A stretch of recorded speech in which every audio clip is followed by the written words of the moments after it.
বর্জনীয় এক নাম্বার, বিলম্বে ইফতার করবেন না কখনো। এক নাম্বার, দেরি করে ইফতার করা নিষিদ্ধ। ইহুদিরা দেরি করে ইফতার করে। লা ইয়াজালুন নাসু আলা খাইরিন মা আজ্জালুল ফিতরা। বিশ্বনবী বলেছেন, এই উম্মত যতদিন আগে আগে ইফতার করবে, এই উম্মতের কপাল থেকে কল্যাণ কেউ ছিনিয়ে নিতে পারবে না। চিল্লায় বলেন ঠিক কি না? আজানের জন্য বসে থাকবেন না, সময় দেখবেন। স্থানীয় সময় যখন সূর্যাস্ত হওয়া মাত্রই বিসমিল্লাহ, খেজুর খেয়ে ফেলবো। পারবেন তো নাকি দেরি করবেন?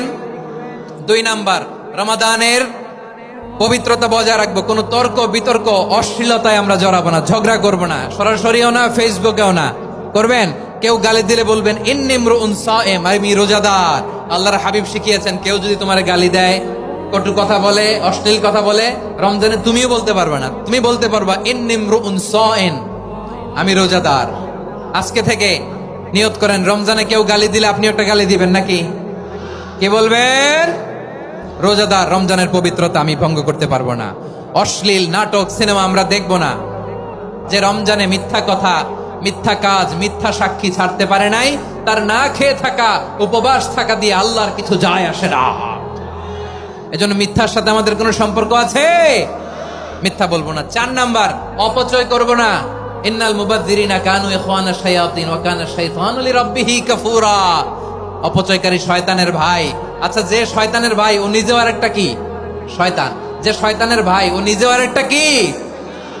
অপচয় করবো না। ইফতারি করতে যে আমরা অনেকে অপচয় করি, এগুলো করবেন আপনারা না। অপচয় অপব্যয় করবো না। 5 নম্বরে, রিয়া, লোক দেখানো ইবাদত আমরা করবো না।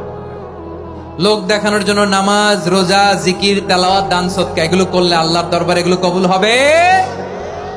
বিশ্বনবী বলেন, দাজ্জালের ফিতনার চেয়ে একটা বড় ফিতনার ভয় আমি করি। সেটা কি? আর রিয়া, শো অফ মেন্টালিটি, লোক দেখানো মানসিকতা। এটা থেকে আমরা বিরত থাকবো ইনশাআল্লাহ। 6 নাম্বার, অনেক গুরুত্বপূর্ণ। ব্যবসায়ী ভাইয়েরা, ব্যবসা করেন কারা কারা? হাত তুলে দেখান তো আমারে। মাশাআল্লাহ, হাত নামান। ব্যবসায়ী ভাইয়েরা, অনেক অসাধু ব্যবসায়ী আছে, রমজান আসলে নিত্য প্রয়োজনীয় পণ্যের মূল্য বৃদ্ধি করে দেয়। এরকম আছে না নাই?